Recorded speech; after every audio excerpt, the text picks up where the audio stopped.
It is a core tenet of the human condition to wonder what it is like to grow old. But time is an odd thing.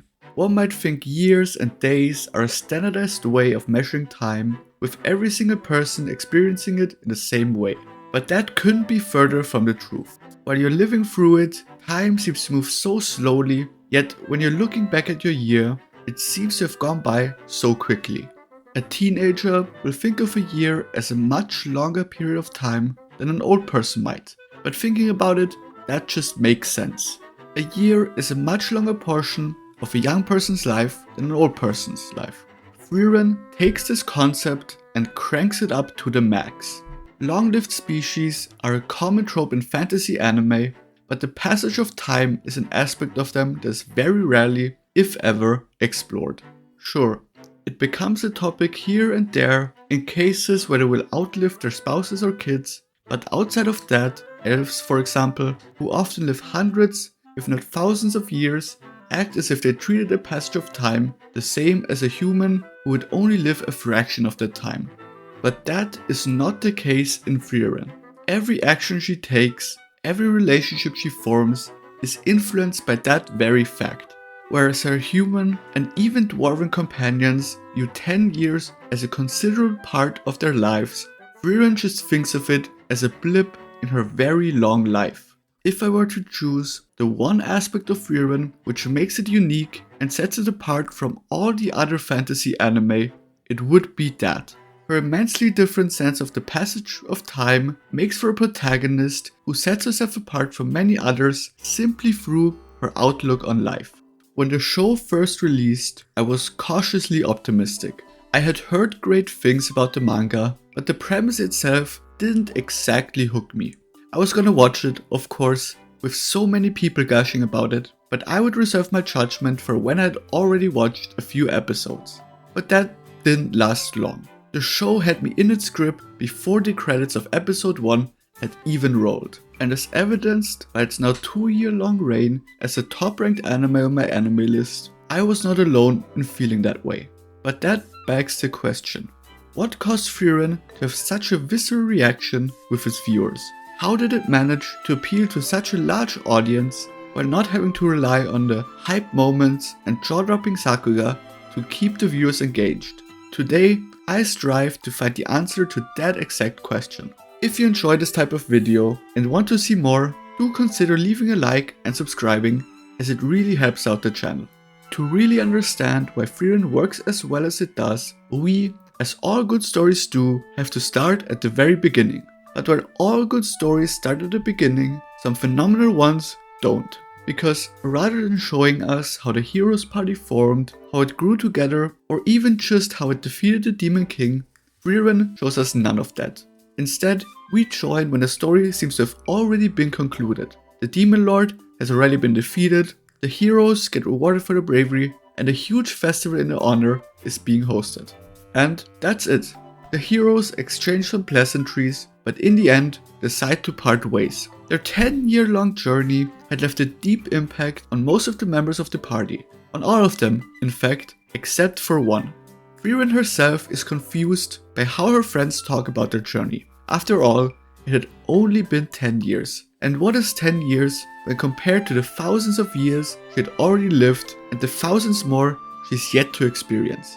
It might be hard for the viewer to grasp just how different Frieren's passage of time is to that of a human. However, I think the anime has given us a small glimpse into what it might feel like.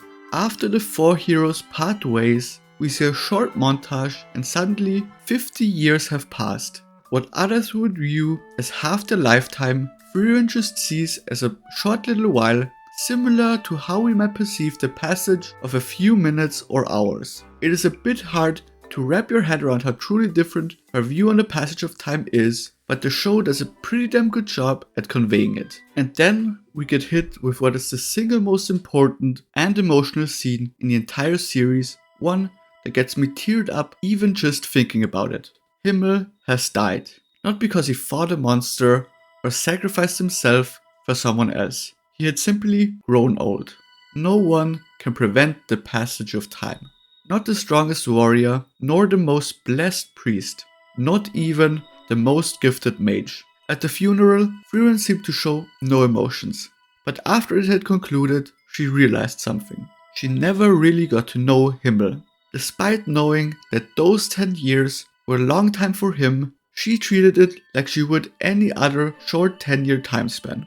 Emotions well up in her that she'd never felt before, prompting her to set out on another journey. But this one wouldn't have as clear of a goal as her previous one. Instead of defeating the Demon Lord, her new objective was much more vague. She wants to retrace the steps she made with her previous party to help her understand the emotions she felt at Himmel's passing and to help her build connections with and understand the humans around her.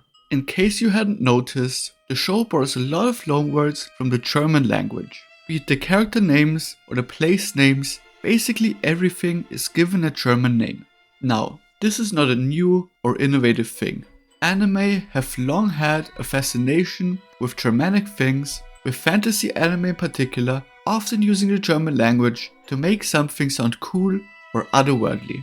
However, while I'm sure that is part of the reason why it's used as much in Frieren, those German names weren't chosen randomly. Frieren's name itself is a perfect example of this.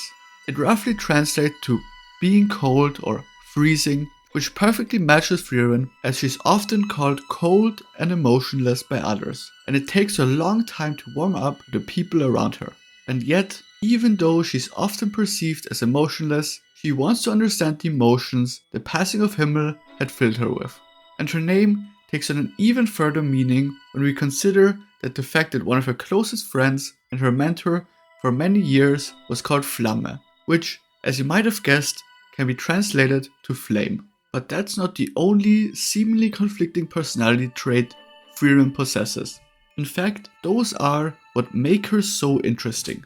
A nigh immortal, infinitely wise, and all-powerful being wouldn't exactly be the most interesting character in isolation and doesn't really lend itself to great storytelling. But while those are traits that could describe Frieren, they only tell half the story. Yes, she is one of the most powerful mages there has ever been, but she barely ever uses it to her full potential, instead choosing to devote her time to magic and grimoires most others would view as useless. Yes, she's immensely wise, possessing knowledge over a range of spells that will require several lifetimes to acquire. But at the same time, she's also very immature. She can't wake up on time, gets tricked by mimics over and over, and is so clueless when it comes to romance that she doesn't even notice the very obvious affections Fern and Stark have for each other. And last but not least, even if she's one of the most powerful mages in the entire world, she doesn't pride herself on it, nor does she use it to enforce her will on the world. Quite the opposite, in fact.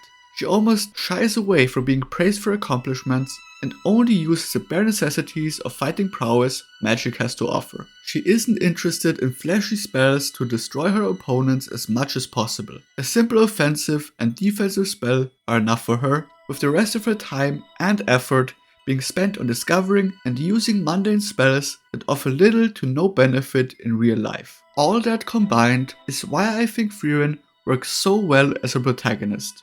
She isn't anything like a typical shonen protagonist, but she also doesn't have to be. In fact, it's imperative that she isn't. Her existence makes this series work as well as it does, and it's her journey and character development which keeps the viewers hooked. But despite being the main and titular character of the show, I wouldn't call her the most important. Despite dying within the first episode, I'd still give the title to Himmel. Translating his name to German, we get the translation of heaven or sky. Now, you can immediately see how this relates to Himmel, as his hair is the color of the sky. But if we dig a bit deeper, we can realize that the quest Frieren, Fern and Stark set out to do is reaching heaven to once again see Himmel. And that already gives us part of the reason why Himmel is so influential on the story. He is the sole reason why the journey we are watching even happens. However, it is far from the only reason. Since part of the goal of Frieren's journey is to retrace the steps she took with the hero's party, we also get quite a few flashbacks to the journey, informing us not only about Frieren and Himmel's relationship, but also Himmel's character. On the surface, Himmel might look like your standard fantasy hero. He's attractive, powerful, and chivalrous. In truth, he seems to be the closest you could get to the essence of a true hero, but reducing him to just that wouldn't do him justice. Apart from just saving the world by killing the Demon King, his influence through smaller deeds is still felt throughout the world. He didn't view himself as above anyone else and helped people with mundane issues, something that people still remember decades after the fact. And it's also something that Frieren learned from him. However, despite his almost infinite likability, people in real life have started asking themselves what would Himmel do in a situation where they don't know what to do. He still isn't a flawless character by any means. For one, he harbors some pretty deep insecurities. He wasn't able to draw the hero's sword, instead having to defeat the Demon King with a mere replica. And if you really think about it, Himmel could even be considered a somewhat tragic character. He had harbored affections for Frieren for decades, without only realizing that fact after he had passed. And I would argue that Himmel didn't try to make her aware of those feelings as much as he could. Because even if he had succeeded and they had shared decades of happy memories together, Frieren would have then had to live centuries, if not millennia, without him. And with that, we arrive at what I believe to be the core theme of Frieren, how time affects how we are remembered and how we remember others. But not in the way it's usually handled. Instead of talking about the physical items we leave behind, it instead focuses on the more immaterial things, our actions and the memories they leave behind. Now, the most obvious is of course Frieren herself, as I've already talked about, but it affects characters beyond that as well. In fact, the entire second journey, retracing the original Hero's Party steps, is all about remembering Himmel. Remembering him and seeing how others were affected by his actions. But even the other two members of the original party dealt with this issue in their own ways. Heiter seems to have been content with simply living out the rest of his life in peace, not having to do anything anymore. However, his time with Himmel seemed to have changed him. He realized that if he were to just die without doing anything else, all his memories with Himmel or their time together would just be gone. And it's that same mentality that let him save Fern, as she decided to keep on living to honor her parents' legacy. And Eisen is somewhat similar. Although he does also have a somewhat longer lifespan, it's nowhere near as long as Frieren's. And while he doesn't really like to talk about himself, when Stark asks him to tell stories about his time in the Hero's Party, he happily obliges, showing just how much their time together meant to him. Even looking beyond just the main party, you see this theme strewn throughout the entire series. There is, for example, Old Man Fall. Even though he can't even recall the face or voice of his long-lost wife, he still fulfills her wishes in protecting the human village from monsters. Although he says that it might seem silly to outsiders, he does it to carry the memory of his wife into the future. Another example is Wirbel. On the surface, he seems like a rough guy, someone who only cares about killing monsters. But when Frieren sees him picking up a basket of fruits for an old lady, that initial impression gets questioned. When asked about it, he says that the actions of Himmel the hero influenced him. It were his daily acts of kindness that saved his village, and he aimed to repay that favor. This really showed that even though Himmel had passed decades ago, his actions still had an impact on the people living today. But naturally, memories fade over time. While Himmel's actions are still remembered by most to this day, someone like Frieren had already been forgotten by some of the younger generation. However, we get another example where this phenomenon is even more extreme. Kraft, another elf, is so old that he considers Frieren to be young. He was a hero millennia ago, and all of his achievements have already been forgotten. Every person who could possibly remember him had passed away, leaving him all alone. And then, perhaps as a way to cope with losing everyone around him, he turned to religion. He needed the goddess, and by extension heaven, to exist.